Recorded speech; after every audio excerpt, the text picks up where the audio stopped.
Senhora Presidente, senhores vereadores, é consenso que a gente vive um período catastrófico, são milhares de mortos todos os dias, os números do Covid são preocupantes e não existe outra medida a se fazer nesse momento. Por outro lado, pouco antes da sessão, recebi uma ligação de uma senhora, Dona Inês.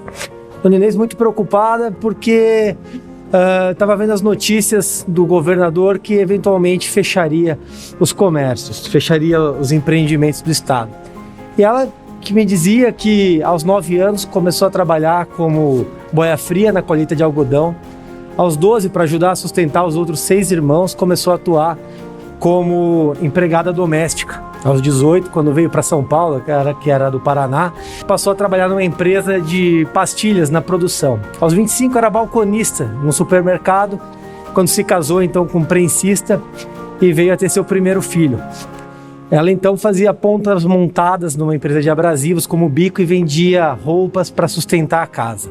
A Dona Inês, quando seu marido conseguiu os valores do Fundo de Garantia, nos idos de 1995, abriu uma loja de R$ 1,99.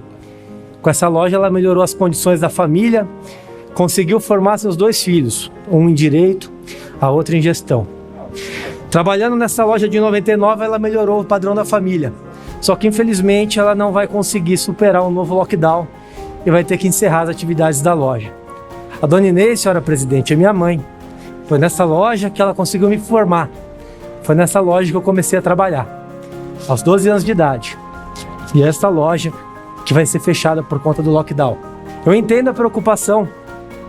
São milhões de vidas que têm que ser salvas. Só que junto com essas vidas que têm que ser salvas, nós temos que voltar os olhos para os comerciantes, para os empresários. São milhares de empresários que já fecharam as atividades na cidade de São Paulo e no estado de São Paulo. Infelizmente, eu não pude fazer nada além do que estava ao meu alcance para ajudar minha mãe a manter a loja dela funcionando, que muito provavelmente deve encerrar as atividades nos próximos dias, depois de 20 anos. Mas como vereador, eu posso fazer muito aqui por São Paulo. E eu vejo que é a obrigação de cada vereador criar medidas para que os comerciantes possam trabalhar, para que os donos de restaurantes, de bares, tenham medidas para atuar. E eu vejo que às vezes as medidas de experimento e erro do prefeito, do governador, pecam pelo absurdo. É óbvio que a gente tem um presidente terraplanista que nega a pandemia, que muito prejudicou no combate ao Covid. Preferiu gastar bilhões em emendas para eleger o atual presidente da Câmara do que comprar vacinas, que seria a lógica de qualquer gestor. Mas não cabe aqui ficar reclamando do presidente da República e sim tomar medidas.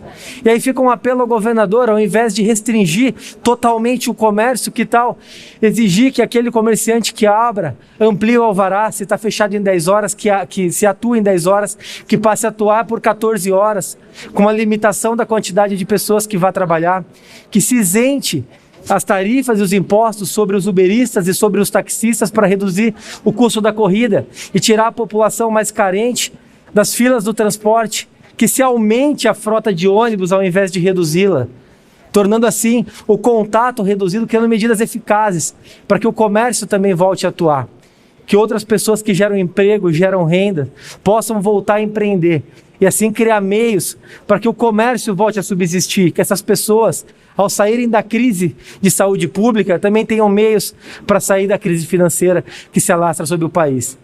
Infelizmente, esse é o retrato de milhares de empresários, esse é o retrato de milhares de pessoas. E infelizmente, nossos governadores estão numa queda de braço, pensando na eleição de 2022.